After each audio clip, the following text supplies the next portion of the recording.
हंगामा खड़ा करना मेरा मकसद नहीं, मेरी कोशिश है कि सूरत बदलना चाहिए। मेरे सीने में ना सही तो तेरे सीने में सही हो कहीं भी आग, लेकिन आग जलनी चाहिए। दोस्तों, मैं मालेगांव से बहुत मोहब्बत करता हूं, क्योंकि मेरे अपने लोग हैं। 1857 की गदर में जब मुसलमानों को मारा जा रहा था, जब मुसलमान सड़कों पर उतर करके अंग्रेजों से लड़ रहा था, तो 1857 की गदर में आजमगढ़ से, मऊ से, मुबारकपुर से निकल के आए हुए लोग हैं जो उसी खानदान की हजारत पर बैठे हुए हैं। ये गरीब खानदान, चाहे मालेगांव हो, चाहे नागपुर हो, चाहे कामठी हो, चाहे भिवंडी हो, लाखों लोगों ने अंग्रेजों के खिलाफ जिहाद किया था। ये वही लोग हैं। सच कहूं, मुझको ये इंसान, ये उन्मान बुरा लगता है। सच कहूं, मुझको ये उन्मान बुरा लगता है और हाथ फैलाए मुसलमान।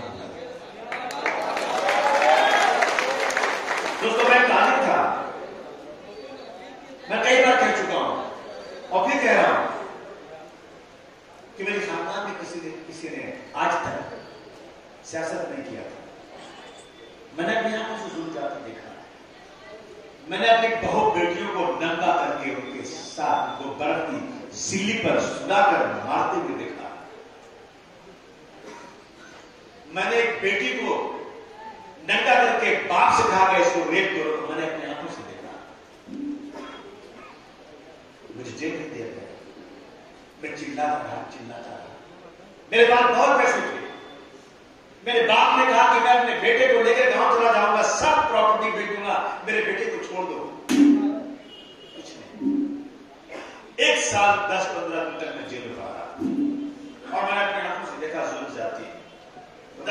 उसी दिन जेल में तय किया था, अब वासिफ कुत्ता भी अपने बच्चे पालता है, अगर तू इंसान है तो बची हुई जिंदगी कौन के नाम देता।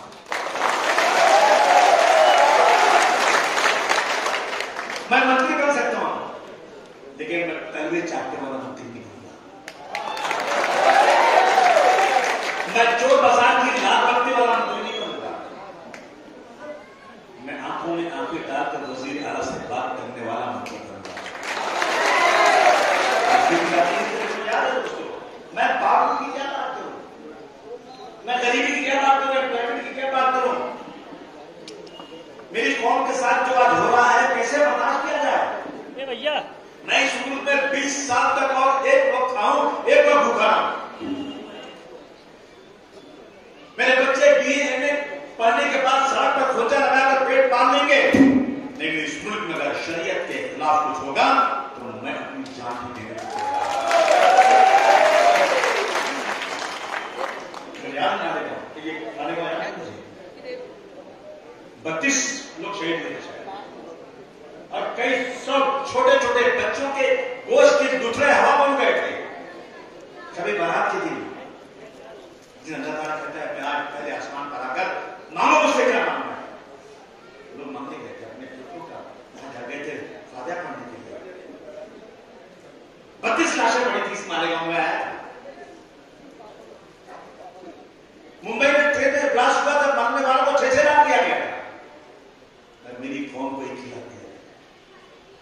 मुंबई में ट्रेन में मरने वाले के सबके परिवार को सरकारी नौकरी दी गई थी, लेकिन मालेगांव में शहीद होकर फैमिली को किसी को नौकरी नहीं दी गई। नौकरी किसी को दी गई थी? मैं डरा था। मैंने नेताजी से बात किया, मुलायम सिंह से बात किया कि नेताजी मेरी कौम बहुत परेशान है, आप चलिए मालेगांव। जैसे मैंने मालेगांव का प्रोग्राम अनाउंस किया, कांग्रेस के चीफ मिनिस्टर थे विलासराव देशमुख, उन्होंने कहा कि नेताजी मुलायम सिंह जी को फोन किया कि पता ना मालेगांव ये अबू आसिफ दोबत्ती का नाटक कर रहा है। मुलायम सिंह बोले मैं चाहूंगा, अगर अबू आसिफ ने कहा मैं जरूर जाऊंगा।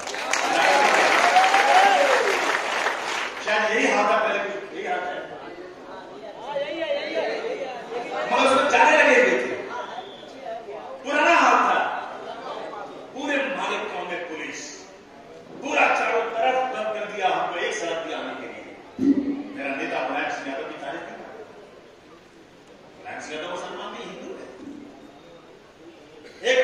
के कहने पर, चीफ मिनिस्टर के मना करने के बाद भी मुलायम सिंह यादव मेरे साथ आए और मैंने मेरे हाथों से पैसा नहीं मांगा।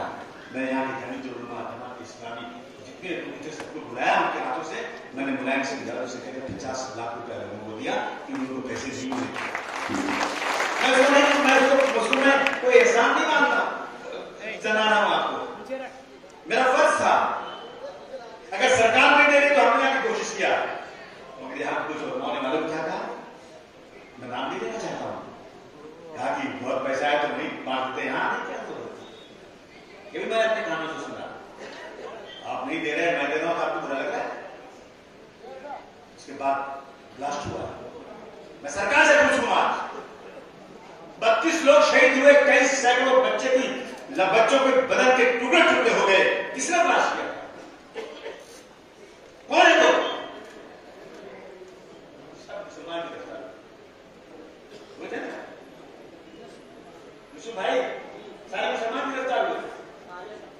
मस्जिद में ब्लास्ट, शब बारात के दिन ब्लास्ट और गिरफ्तारी मुसलमानों की। वाह हुकूमत का, वाह। जो पकड़े गए सब कितने साल जेल में पड़े रहे, वो तो क्या हो गया, कैसे छूटे मालूम है आपको? वो एक बंगाली था, जो आरएसएस का क्या नाम था उसका, देखिए,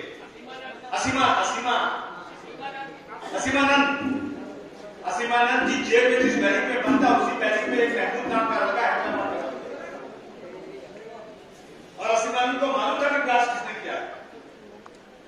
और लड़का जो था महमूद, उसने नहीं देखा, वो मुस्लिम तालीमात के मुताबिक, इस्लामी तालीमात के मुताबिक एक बुजुर्ग जेल में है, उसके कपड़े धुलता था, उसको खाना खिलाता था। ये ज़ईफ आदमी है, मुझे इस्लाम ने सिखाया है कि बुजुर्गों की इज्जत करो। वो असीमानंद जो मुसलमान का दुश्मन, जो आरएसएस का जो बमबाज जो बनता, मैंने खुदा की कसम किताब में पढ़ा था, न्यूज में आज भी मैं ला सकता हूं कि सूरत के पास एक नदी के पास ये लोग एक मीटिंग कर रहे थे बम ब्लास्ट करने की, और इनके आरएसएस के तीर, क्या नाम है आरएसएस चीफ का, मोहन भागवत को वहां बुलाया गया और असीमानंद ने कहा हम ये प्लानिंग कर रहे हैं। उसमें लिखा था किताब में, मोहन भागवत ने कहा कि तुम जो कर रहे हो तुमको मैं इसकी बधाई देता हूं, लेकिन मैं इसमें शामिल नहीं आऊंगा। कोई पुकारने वाला नहीं, कोई पूछने वाला नहीं। वही मोहन भागवत को जब इसने असीमानंद की बहुत इज्जत किया तो उसका जो इंसान था वो जाग उठा। उसने कहा मैं कोर्ट में जाऊंगा, इस बच्चे के बारे में कहेंगे। उसने जाकर कहा ये जो लड़के पकड़े गए हैं ये असदुद्दीन नहीं, इन्होंने नहीं किया, बल्कि फलाने ने किया। उसने नाम ही दे दिया। मुझे याद है मुंबई में अपने चौहान साहब की सरकार थी, चीफ मिनिस्टर थे, और दिल्ली में होम मिनिस्टर थे चिदम्बरम, शिवराज पाटिल, नहीं पी चिदम्बरम थे, नहीं याद है। तो उनसे कहा गया कि साहब ये स्टेटमेंट क्या आया है, और दारसल ने कोशिश की, लेकिन वो स्टेटमेंट जो था ना मजिस्ट्रेट के सामने दिया गया था। इसके बाद आपने कभी इसके पहले एनआईए सुना? नहीं सुना था आपने? एनआईए थी नहीं, सीबीआई थी, पुलिस थी, सबका, और एनआईए का गठन हुआ।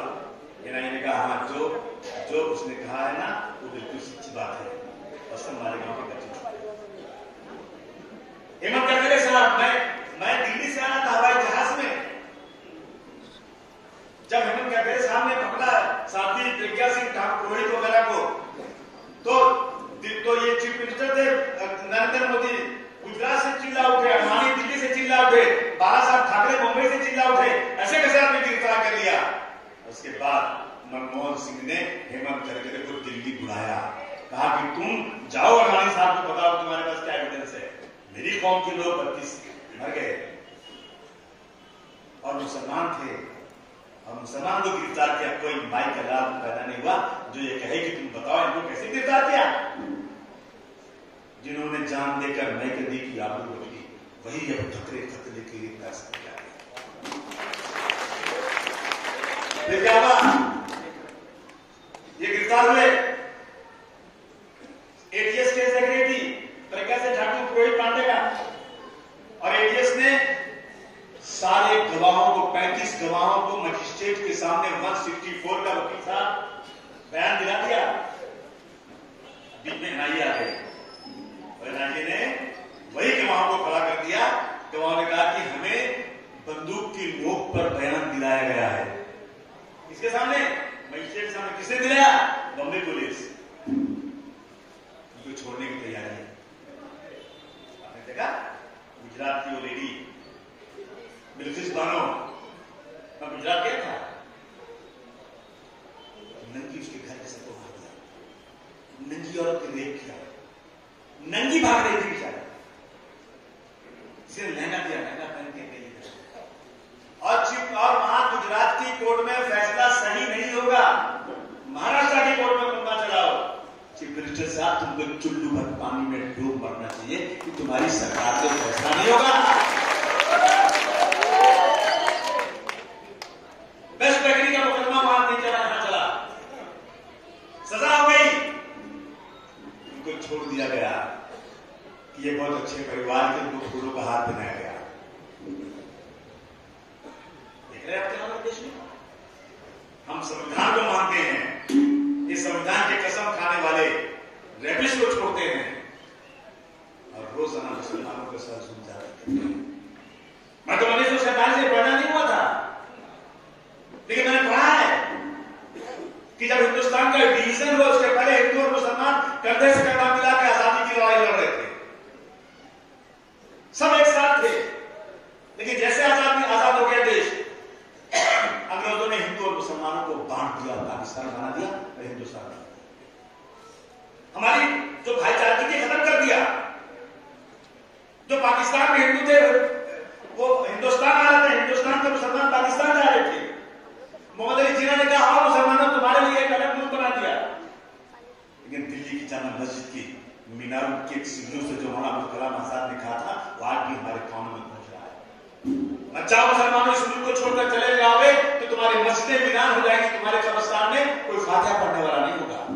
तुम्हें याद नहीं इसी गंगा में तुमने वजू की नमाज पढ़ा है, मत जाना तुमको मीनारा, तुमको जामा मस्जिद का मीनारा आवाज दे रहा है, मत जाना इसको छोड़कर, इस मुल्क तुमको इंसाफ देगा। कितना इंसाफ?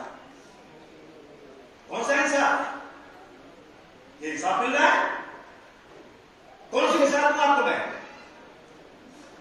मुंबई के शानबाग में 10 साल से मुसलमान गवर्नमेंट से जगह मांग रहे, गवर्नमेंट ने जगह दे भी दिया और ये शिवसेना करो, मुझे कभी ताली वाले मेरे, मैं माफ कीजिएगा, कहा कि मैं शिवसेना का अध्यक्ष मुझे जो लोग मेरे कौम को कत्ल करने के मंसूबे बनाते हैं, तुम दाढ़ी रखते उसे सपोर्ट करते हैं, तुमको शर्म नहीं आती?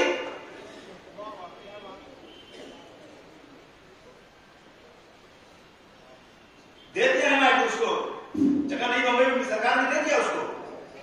जब वो नापने गया तो शिवसेना ने आके वहां एहतजाज कर दिया, फिर वो लोग कोर्ट गए, कोर्ट ने कहा कि इनको जगह दो,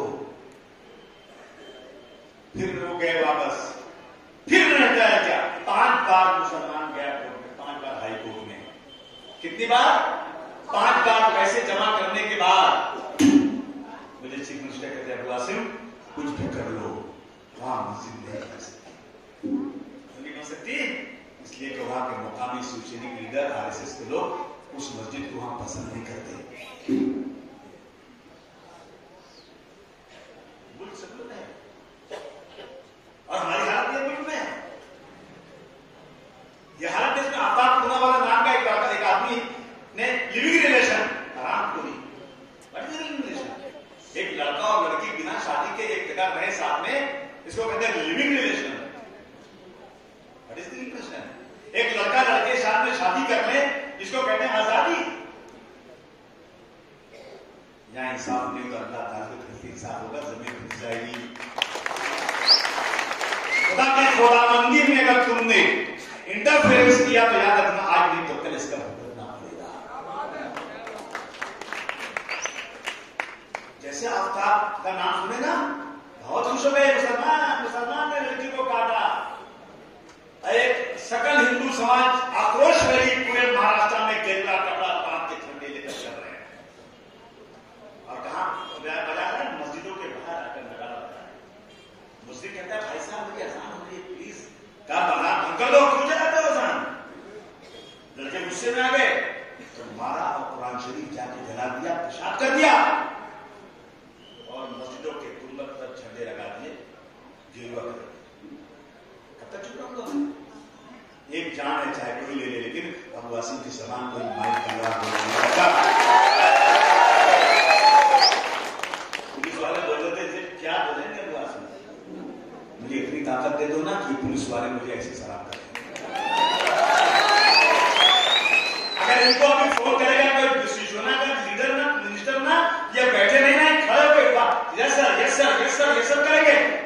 को भी तुमको इज्जत से सब करना पड़ेगा आगे की मेरी आजादी को छीनना चाहते हो। मुझे डॉक्टर भीमराव अम्बेडकर के कानून ने कहा है कि आसमान की ऊंचाई पर कोई बैठा हो अबुआ सिंह तुम उसके खिलाफ कानून के दायरे में लेकर सब बात बोल सकते हो, कोई माई के खिलाफ मुझे रोक नहीं सकता। हम तो आपको रुके थे यहाँ कि हमको मौलाना कलाम आजाद साहब ने कहा है तुमको यहाँ पर पूरा इंसाफ मिलेगा, हमको इंसाफ नहीं मिल रहा है और हम इख्तिलाफ भी नहीं करेंगे। क्या हो रहा है देश के अंदर? सकल हिंदू समाज, मैंने कहा चीफ मिनिस्टर से बुलाओ लोगों को और मुझे बुलाओ, मैं अपनी इनको सकल हिंदू समाज आक्रोश रैली किसके खिलाफ है जरा मुझे बताओ, ये आक्रोश किसके खिलाफ है? बेटे के मुसलमान के खिलाफ। क्या किया हमने? अरे आफ्ताब होना वाला तो पास ही नहीं था, बता पार नहीं किया। और उसके बाद कई हिंदू समाज के लोगों ने, एक ने मेरठ में एक अपने आशिक को या सवार को काट के बैग में रख के ले जा रही थी और मेरठ में स्टेशन में पकड़ी गई। आपने सुना नहीं, क्योंकि वो मुसलमान नहीं थी। अरे ढाबे पे मार दिया उठा के और फ्रिज में रख दिया। आपने सुना नहीं? मुसलमान होगा तो मुसलमान नहीं है, आफ्ताब नाम है तो चिल्लाएंगे और सरकार कुछ नहीं बोल रही है। रोजाना मुसलमानों को कहते हैं कि 20 लाख मुसलमानों को मार देना चाहिए। हमारे सामने तुम दबाकर भाग गया, तुम कौन सी खेत की बोली हो मुसलमानों को मार 20 लाख मुसलमानों को मार देना चाहिए। और कहती है ये कि घर में चाकू छुरी रखो, सब्जी काटने वाला, इनको तुम्हारी बेटियां महफूज नहीं रहेंगी। मैंने रोजाना ये नीतीश ने आया था सर, बेचारा बड़ा परेशान है। वो चक्कर है, पहले जो थे कांग्रेस से भागे, नहीं पहले शिवसेना में थे, वहां से खदेरे गए तो शिवसेना फिर आए कांग्रेस से खदेरे गए तो फिर बीजेपी पूछ नहीं रही थी तो वहां खड़े थे। आप सोचते हैं कहीं मुझे मंत्री पद मिल जाए। ये लोग जो है, अभी मैं उस दिन देख रहा था कि लव जिहाद के नाम पर भी इतना चिल्लाया जा रहा है। भाई मेरे पास लिस्ट है पूरी जो लव जिहाद की बातें कर रहे हैं। कितनी मुस्लिम लड़कियों ने हिंदुओं से शादी किया है? वो कौन सा जिहाद है? अगर एक हिंदू लड़की से मुसलमान ने शादी कर दिया तो आप बहुत चिल्ला रहे हो लव जिहाद। मैंने कहा हाउस के अंदर जिहाद एक बहुत ही रिस्पेक्टेड लफ्ज है, बहुत ही मोअज़्ज़ज़ लफ्ज है। जिहाद को आपने जहां इस्तेमाल किया है ना, या तो आप जाहिल हैं, नहीं तो मैं आपको कई हजार किताबें देता हूं जिहाद के ऊपर। जिहाद किसको कहते हैं?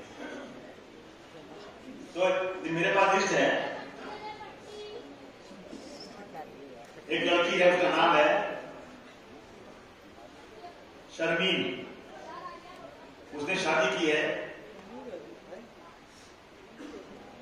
मनोज से, हिंदू है। एक शाजीन है, उसने शादी की है एक हिंदू से। एक रूबीना है, उसने शादी की है अवस्थी से। एक रूबी है, उसने राजू से शादी की हिंदू से। एक अफसाना है, उसने अभिषेक से शादी किया। और शादी कहां हुई? मंदिर में हुई। और वहां इमेज आप बधाई देते कोई नहीं बोलता, क्योंकि वो तो लड़की मुस्लिम थी ना। तो कह रहे हैं कि अगर मुस्लिम लड़की से शादी करेंगे, भाषण कर रहा है। एक चौहान है, उसके बाद कितने केस है? 1800, 1800 FIR है। उसके बाद भी रोजाना वो पूरे घूम के जो चाहो बोलता है और कहता है कि हिंदुओं से मुसलमानों शादी करो, तुमको बच्चे नहीं पैदा करने पड़ेंगे, तलाक नहीं होगा और तुमको जो है बहुत इज्जत से रखा जाएगा और तुम आओगे तो तुमको 2-3 लाख रुपए दिया जाएगा। ये हो रहा है। मैं आज आपसे मिलने इसलिए आया हूं कि पानी सबसे ऊंचा हो चुका है। इस मुल्क को हमने आजाद करवाया है, हमारा खून पानी हो गया है। मानते हो? हमारा खून पानी हो गया है। मैं लड़ने की बात नहीं कर रहा हूं, मैंने एक नहीं 50 बार खुदा की कसम मैंने मुसलमानों से पूछा कि मुसलमानों तुम हुजूर सल्लल्लाहु अलैहि वसल्लम को मानते हो? सब कहते हुए मानता हूं। तेरी जान दे सकते हो? आपसे पूछता हूं, मानते हो? मानते हो? उनके लिए जान दे सकते हो? सही बोलो, उनके कहेंगे तो मानोगे? उन्होंने कहा न्याय देकर कि मुसलमानों, तुमको हुजूर सल्लल्लाहु अलैहि वसल्लम ने फरमाया कि अगर तुम्हारा पड़ोसी भूखा है, वो किसी मजहब का भी हो, खासतौर से गैर मुस्लिम हो, तो अल्लाह ने तुमको पेट पर खाना दिया है और तुमने उसका ख्याल नहीं किया तो तुम मुसलमान नहीं हो। ये तो कहा है ना? मैं ये पैगाम दे रहा हूं कि अपने हिंदू भाइयों से कह दो, मारे गांव वाले, तुम भी जाकर अपने हिंदू भाइयों से कह दो कि अगर तुझे रात को खून की जरूरत पड़ेगी तो किसी हिंदू को मत बुलाना, मुझे बुलाना। मैं किसी के बाप से डर के नहीं बोल रहा हूं, मैं डरता हूं तो अल्लाह से डरता हूं और इस दुनिया में किसी की मेहरबानी पर नहीं रहता हूं। ये कौन कादर मूली की? ठीक है, मेहरबानी तो अल्लाह की। मैं इस मुल्क में अल्लाह की मेहरबानी पर रहता हूं और डरता हूं अल्लाह से। उन्होंने मुझे कहा, हुजूर सल्लल्लाहु अलैहि वसल्लम ने कहा है कि अपने पड़ोसी का ख्याल करो। हमारे गांव वालों, आज से इतना करना, अपने हिंदू भाई से कहना कि मैं अगर तुमको रात को खून की जरूरत पड़ेगी तो मैं अपना खून देकर तुम्हारी जान बचाऊंगा। इसलिए मुझे हुजूर को फरमा रहे, ये नहीं भी दिखाएंगे, ये कहीं बताएंगे नहीं। हमारे नबी ने कहा तुम यहां देश में रहना है तो वंदे मातरम पढ़ना पड़ेगा। सुनो, और क्या कहते हैं हमारे ये फडणवीस साहब कि अबू आसिफ साहब, दुनिया में कोई भी मजहब ऐसा नहीं जो मां के आगे सर झुकाने को मना करे।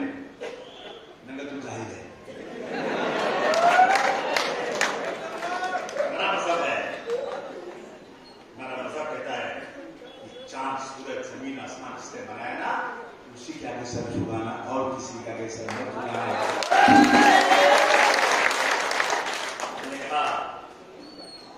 चलो चलते हैं मिलकर सरहदों पर जान देते हैं, चलो चलते हैं मिलकर सरहदों पर जान देते हैं। पर मेरे साथ बहुत आसान है बंद कमरे में वंदे मातरम कहना। रोजाना मुसलमानों के खिलाफ, इसलिए मैं आज चल रहा है।